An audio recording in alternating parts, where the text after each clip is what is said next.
Hello and welcome to Find Your Voice, where we interview thought leaders from our community at Podcast Guesting Pro. I'm Cassandra Welford, and today I have the pleasure of being joined by Georgina Woodley.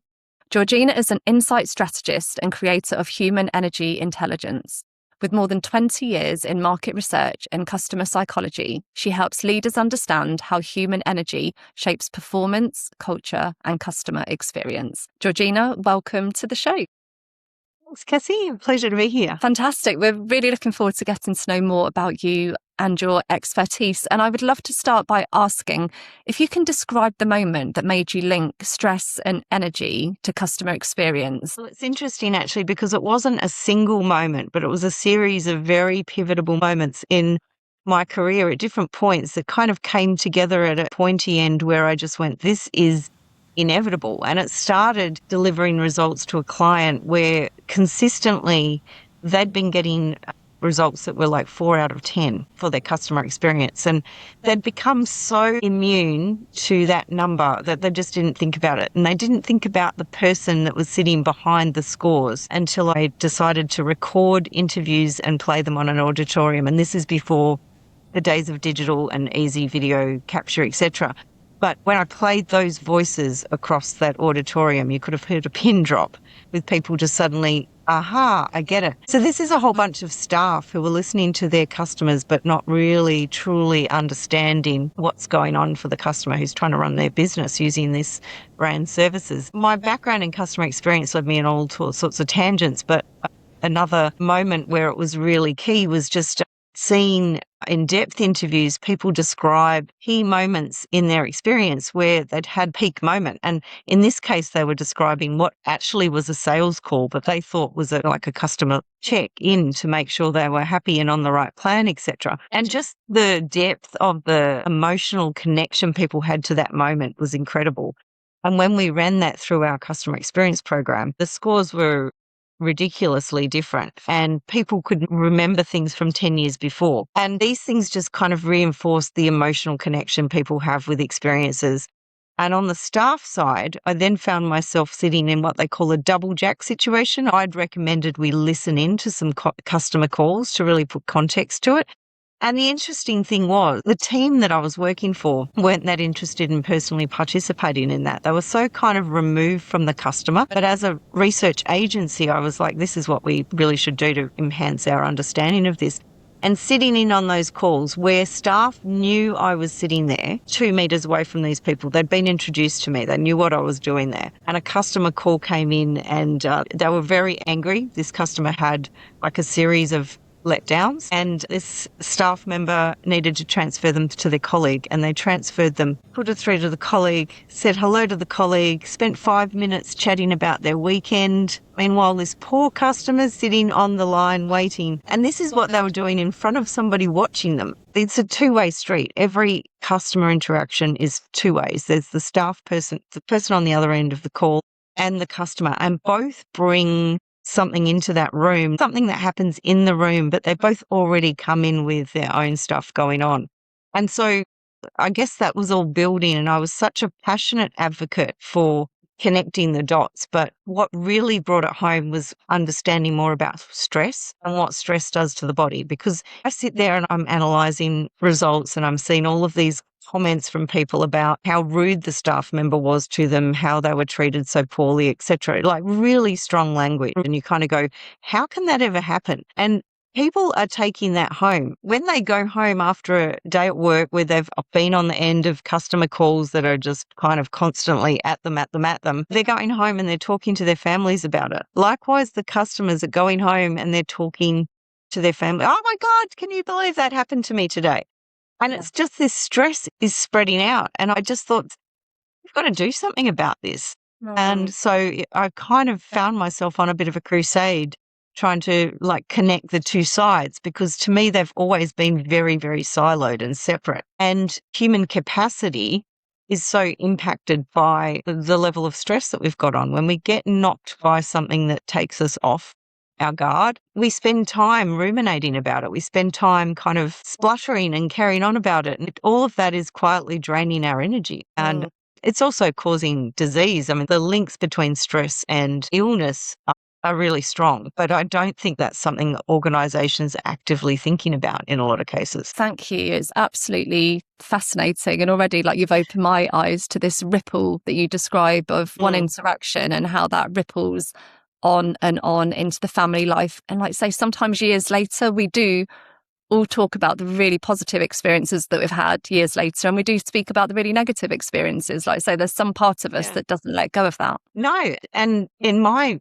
research data, I can see that in scores translating 10 years on. Like, people are still holding on to that experience. If you have a particularly strong positive or negative experience, it doesn't matter whether it was 2 years ago, 5 years ago, or 10 years ago, it's still reflected in your scores of a brand. And actually, that happens on both the customer experience side. I don't have direct measures of it on the staff side, but it would absolutely be the case on that side too. So what that means is brands are actually making investment decisions based on customer feedback and staff feedback, thinking it's current issues, but actually some of it is emotional baggage from way back. So here they are trying to fix whatever, fix their mobile app, fix their branch experience, fix their call center, whatever it is. And yet that experience might be really old. So there's distortion in the signal. And of course, it's stopping people from taking up new products. It is causing people to leave. Obviously, those things tend to drive behavior. At the end of the day, that person that's had that experience, it's just playing in the background. It's just there. It doesn't go away unless you do something actively to remove it. And it can drive your behavior. Yeah, that's fascinating. And like you say, people can't afford not to listen to this because it is having a big impact on their business. And I would love to expand and ask you more about your JoyoMeter. So what is the JoyoMeter and how does it differ from traditional employee engagement surveys? Yeah.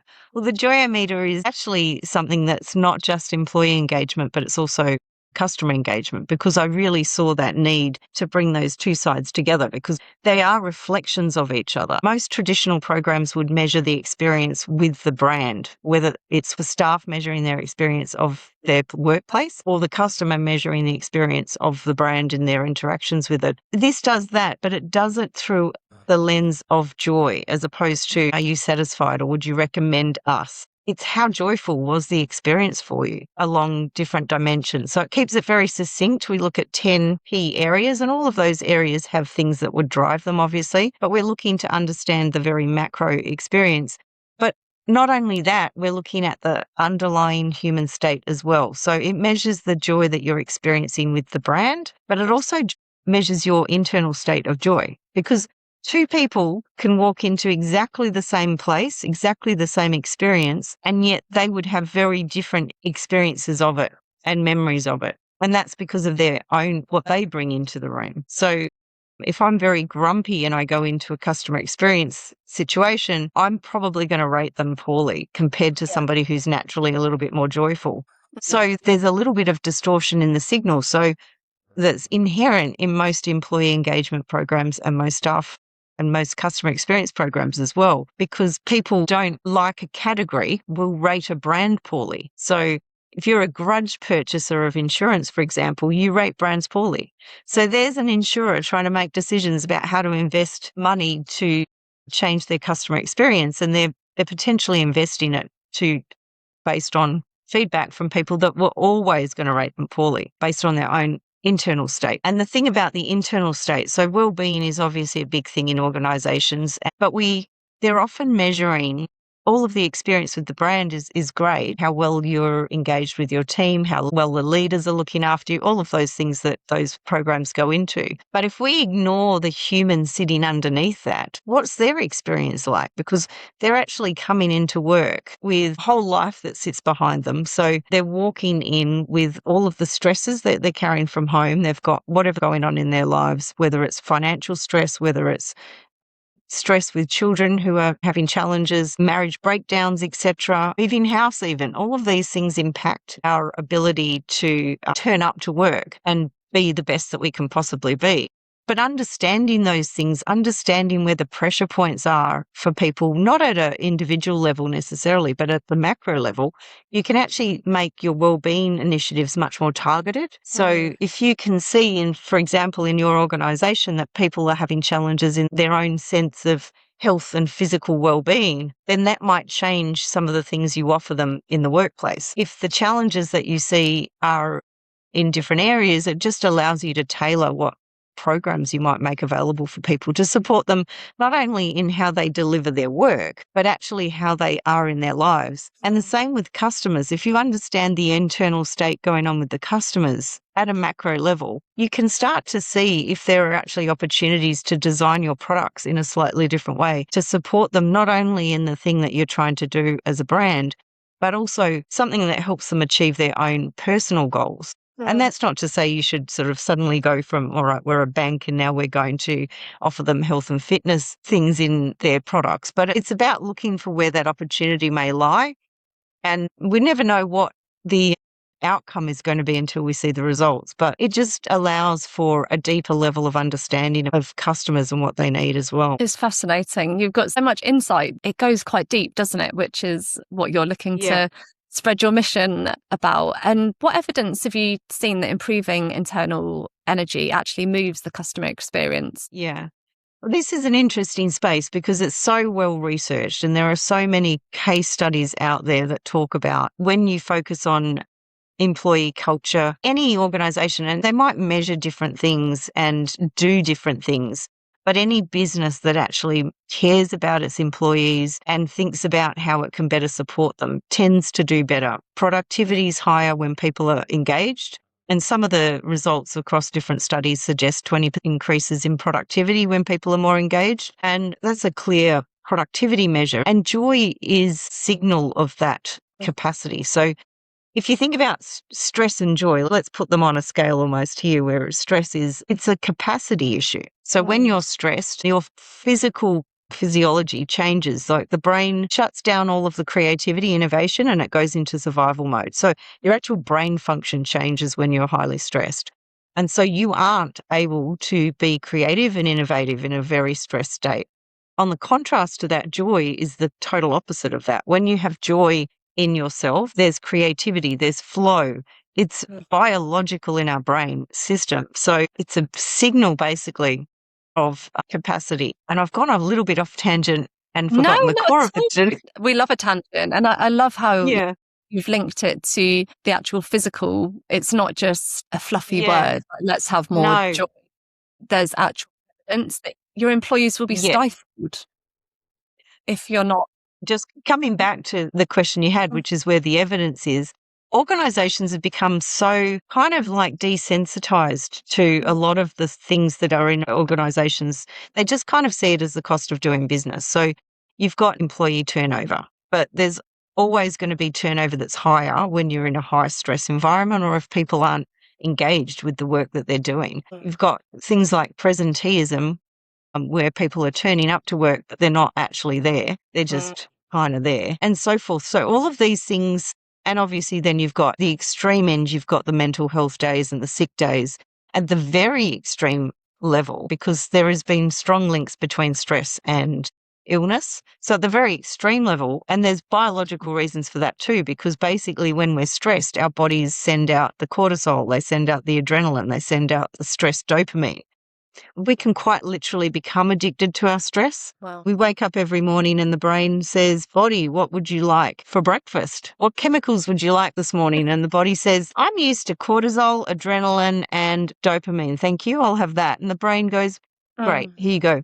And unless you retrain yourself, that's actually what you wake up with every morning is a series of stress. Now, cortisol is used to actually shut down the immune function. When they're implanting heart transplants or implanting organs, they pump you full of cortisol to shut down your immune system so that it doesn't reject the organ. Cortisol is extremely damaging. And so when you're operating on high stress for sustained levels of time, you've got like illness happening. And it's not something we talk about a lot, but it is in the healthcare system necessarily, but there's a lot of evidence to support that. And so if you've got a whole bunch of people at work who are chronically stressed, it's going to lead to illness. That's going to lead to sick days, mental health days, etc., which is all costing businesses money.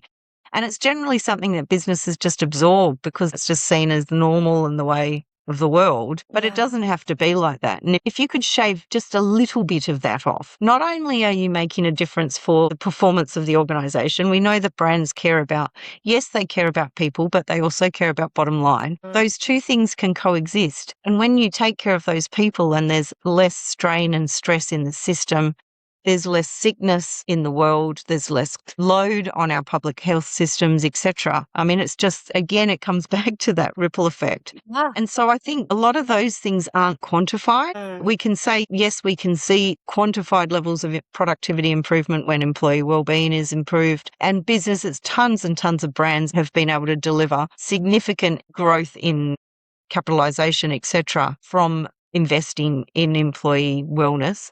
They haven't all used the term joy. There is one very famous brand that has written a book about it called Joy Inc. But joy is not a term that's often used. It tends to be kind of rejected as a bit fluffy. But it's actually, when you break it down and you think about joy as the opposite of stress and the impact that that has on capacity and the physiological hormonal responses that go on in the body when you have those things present, it becomes a business case you can't ignore. And I'm looking forward to building the case a bit more, because obviously we don't really have a lot of metrics around joy. And that's one of the things that I'm excited about for JoyoMeter, because Net Promoter Score, employee engagement scores are all very common, but very few have global benchmarks. And so I've set JoyoMeter up to be a uniform set of questions so we can actually measure it globally. And the ripple effect is what I'm looking for, really, I guess, to just lift the vibration of the workplace. And that benefits not only the people that work there, but the customers that interact with it. And it benefits the brand, because if you have joyful employees, they are going to deliver joyful experiences, whether it's the direct customer interface or whether it's like, oh, we've come up with a new product idea. How about we do this? Customers feel that. And you see that the best performing brands, when it comes to customer experience, there's an emotional connection that's happening there. You can get the rational things right and you'll have an okay experience. But when you do the emotional stuff, it's through the roof. There's a really cool case study with Flight Centre, and I haven't researched this extensively, but it is one where they were going through some financial difficulty. And their employees had said, we're happy to support you because we want to through this rough patch, even without a financial reward. So, I mean, those kinds of things are just where you kind of go, oh, wow. Like, we don't have necessarily the measures for all of it, but it's so incredibly powerful. Oh, thank you for answering in so much depth. And when you said people aren't speaking about joy, in my head, I thought, yet. Exactly. It's funny because when you go looking for a name, the idea first landed. And I didn't even know, I just knew what its mission was. It's just an idea. It's almost like it just landed there one day. And it came in at the time as the name, the Joy Division. And I was like, oh yeah, who wouldn't want to be part of the Joy Division? And as it kind of went on its journey, for a number of reasons, that name didn't make sense. I loved the name. Everyone that I spoke to and everyone we engaged with loved the name, but it had a few challenges. One was going to be SEO was always going to be highly competitive with the band. The band's origins for the name were also a little bit of murkiness in the name. It was associated, not at the time, but post. Somebody had written a book called The Brothels in Nazi War Camps, the Joy Division. So that just was going to keep repeating on us. So we're like, we don't want to have to explain that all the time. And also the word division. We didn't want the word division, actually. We want the word unity, really. But Yeah. I've gone off on a bit of a tangent. But the point was, I then went looking for another name. So extensive scan of all of the businesses with the name Joy in them. And most of them are taken, actually, which is interesting. But it took me on a journey of looking at what other businesses are on this same mission. And I also had an ex-colleague who started another brand called Joyous Work at around the same time that the idea came through. And it's interesting because he actually said to me, there's no place for joy at the boardroom table. And I was like, that is going to be my catch cry. I actually have taken that view and said, it's time for joy to take its seat at the boardroom table. And that is my mission. I love that. And as you've answered in so much detail, some of the other questions have been incorporated. So I'm going to fast forward a little bit, and you've landed on like your mission. And that leads us nicely on to the next question of what has inspired you to speak on podcasts of reaching people with your message and your mission? Yeah. Well, because your own network, and my work has always been in customer experience. So it's only one side of the equation. And I realized when I was embarking on this mission, I need the staff side too, and I don't necessarily have those contacts at the moment. But I'm looking to find those people that get it, that see both, that can look at that. And so for me, the podcasts were a logical extension because one, I'm looking to start the conversation about this topic. And so the opportunity to have insightful conversations with other thought leaders who are doing a whole bunch of other great things is just personally as exciting for me because it's an opportunity to have that conversation. And then at a very practical commercial level, it just allows me to get my message out further. I always saw JoyoMeter as a global initiative, and that was what excited me. I'm in a small market relative to the rest of the world. Like Australia is a blip compared to the brands that are operating in the UK, the US and other places. So this is an opportunity to have a global conversation really quickly. Yeah, but I think as much as anything, the opportunity for the two-way dialogue, because when I look at the different aspects of the JoyoMeter and what it does, there's actually a lot I haven't even talked about yet about what it can do versus other things.